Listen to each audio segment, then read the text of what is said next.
Simba es un proyecto gratuito de promoción de la lectura. Ayúdanos a que nuestros libros lleguen a más gente compartiendo lecturas en las redes sociales. Si quieres, también puedes hacer una donación para mantener el proyecto y posibilitar que nuestra biblioteca siga creciendo. Bajo las luces del sol naciente, Rubén Darío Cuento era el país de oro y seda, y en el aire fino como de cristal volaban las cigüeñas, y se esponjaban los crisantemos del biombo. Los cerezos florecían, y entre sus ramas alegres se divisaba un monte azul.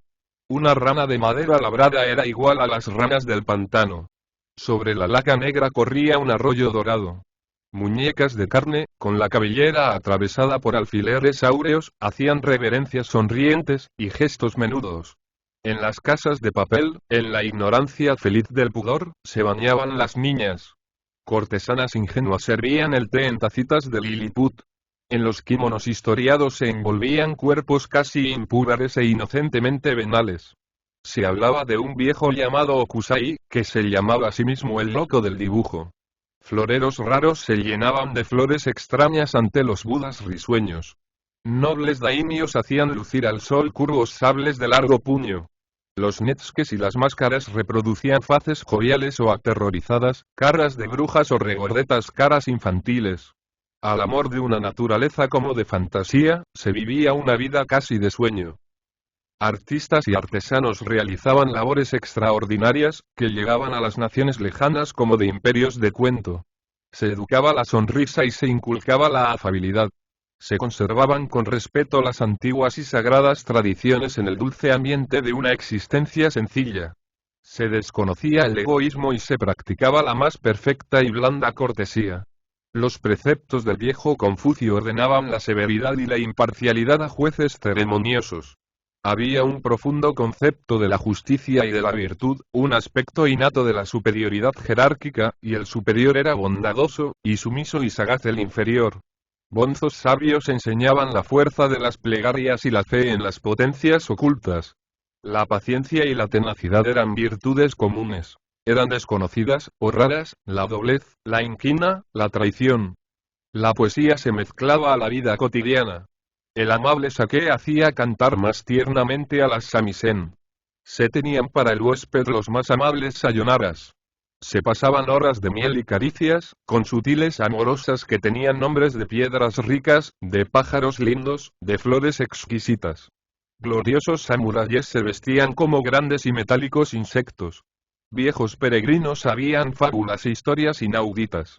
Pintores únicos tomaban detalles de la naturaleza y de la vida, de manera que detenían en un papel de seda el aletazo de una carpa, el salto de un tigre o el vuelo de una garza.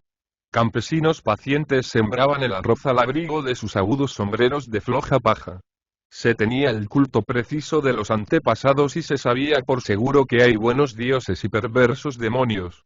Shintoístas o budistas, los hombres cumplían con los preceptos de sus religiones, aceptaban los consejos de sus sacerdotes, y al lado de las divinidades veneraban a los héroes de la acción o del pensamiento. Se predicaba y se sostenía firme el amor al país y la adhesión inmensa al mikado. Había una idea tan grande del honor, que el suicidio en casos especiales formaba parte de las costumbres. Se tenía el temor de lo divino y desconocido, y se saludaba la memoria de los abuelos. Se amaba como en ninguna parte a los niños, como en ninguna parte se obedecía a la autoridad paternal, y ante las vasijas de calada madera había siempre, en tibores de prodigiosa porcelana, ramos floridos. El conjunto de principios que los letrados infundían al pueblo, se reducía a pocas palabras. Decían: hay un Dios superior. Tiene como atributos la inteligencia, el valor, el amor. Por la unidad de su espíritu y de su energía vital fueron creados el dios Takano Musubi y la diosa Kanmi Usuki, que forman, con su padre, una augusta trinidad. De la unión de estos dos nacieron otros dioses, y, por último, los divinos antecesores de la familia imperial y de la raza humana. Izanagi Izanami. El alma del hombre es, por tanto, origen divino e inmortal. Su cuerpo fue creado también por la energía divina, pero no contiene de esta lo bastante para ser inmortal. El deber del hombre es cultivar, primero, las 3 virtudes divinas, después las 7 virtudes que de ellas se derivan. la lealtad al emperador, la piedad filial, la castidad, la obediencia a los superiores, la sinceridad en la amistad, la bondad y la misericordia. El camino de la virtud es el de la felicidad. La ley de la causa y del efecto reina en el mundo presente y en el mundo futuro. El mayor criminal puede merecer el perdón, y aún el favor de Dios, si se arrepiente con sinceridad. A cada uno se le tomarán en cuenta sus acciones, y por ellas será recompensado o castigado en el mundo futuro. Los japoneses, pues, estaban en completo estado de barbarie. En efecto, hace ya tiempo, el mundo intelectual conoció toda la barbarie que revelaron los Goncourt a la curiosidad y al arte occidentales. Se supo que maravillosos pinceles estaban dotados de desconocidos prestigios. Una civilización contemporánea de Nabucodonosor se había conservado a través de siglos e invasiones. Sabios y poetas, que estudian los clásicos chinos, meditaban y enseñaban. Brotaban de los hornos las ricas obras de los alfareros de Satsuna. Un misterio legendario flotaba sobre la región nipona, tan extraña como las naciones orientales en que se mueven las magias de Sherazada. El pueblo que, según la frase de Voltaire jamás ha sido vencido, guardaba con admiración religiosa el nombre y el recuerdo de sus héroes, de los violentos caballeros y marinos que rechazaron a los enemigos mongoles y libraron la integridad del territorio. Un sano y vigoroso feudalismo mantenía en lo alto la seguridad del gobierno, y abajo la felicidad del pueblo. Los poetas escriben poemas en que se cantan la fidelidad y el amor en flor eternamente. Las danzarinas saben bailes de argumento, que regocijan discretamente a los espectadores. Los fieles no faltan a las ceremonias de los templos, y hay pompa hermosa y nobleza ritual. Lafcadio nos explica lo que es el shintoísmo. Shinto significa carácter en su sentido más elevado. Valor, cortesía, honor, y, sobre todo, lealtad. Shinto significa piedad filial, amor al deber, voluntad siempre lista al abandono de la vida por un principio, y sin preguntar el por qué. Está en la docilidad del niño, en la dulzura de la mujer. Es también conservador, saludable freno a las tendencias del espíritu nacional, fácilmente inclinado a dejar lo mejor del pasado para precipitarse con ardor en las modernidades extranjeras. Es una religión transmitida en una impulsión hereditaria hacia el bien, en un puro instinto moral. Es, en una palabra, toda la vida emocional de la raza, el alma del Japón. Así, el renunciamiento a la propia satisfacción, hasta a la vida, por la común felicidad, el deber cumplido, el sacrificio voluntario y cordial, eran características de esos singulares salvajes. Y en su sacro libro del Kojiki aprendían ejemplos de tiempos remotos, como el siguiente. El príncipe Mayohana, de edad de 7 años solamente, después de haber matado al asesino de su padre, se había refugiado en casa del gran Tsubura, y las multiplicadas flechas semejaban un campo de cañas. El gran Tsubura se adelantó, y quitando sus armas de su cinto se prosternó 8 veces, y dijo: La princesa Kara, mi hija, que tú te has dignado llamar hace poco, está a tus órdenes, y te ofrezco, además, 5 graneros de arroz. Si humilde esclavo de tu grandeza, me presto a luchar hasta el fin, no conservo la esperanza de vencer. Al menos, puedo morir antes de abandonar a un príncipe que ha puesto en mí su confianza al penetrar en mi casa.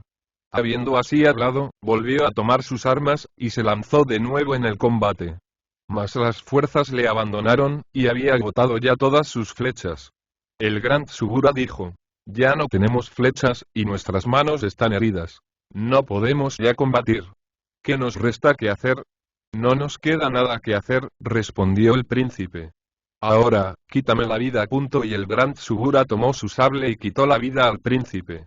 Luego, haciendo girar el arma contra sí mismo, hizo caer a sus pies su propia cabeza. Esas eran las lecturas de antaño, las que los ministros del culto comentaban y las generaciones comprendían, infundiendo así cada día en los corazones nuevos las antiguas virtudes. La conciencia, dice Arn, llega a ser el solo guía, por la doctrina de la intuición, que no tiene necesidad de decálogo o de código fijo que señale las obligaciones morales. Teólogo y filósofo, dice Motonori, que todas las ideas morales necesarias al hombre le son sugeridas por los dioses y son de la misma naturaleza instintiva que las que le obligan a comer cuando tiene hambre, y a beber cuando tiene sed. Él, el sapiente Hirata. Toda acción humana es la obra de un dios y de nuevo Motonori.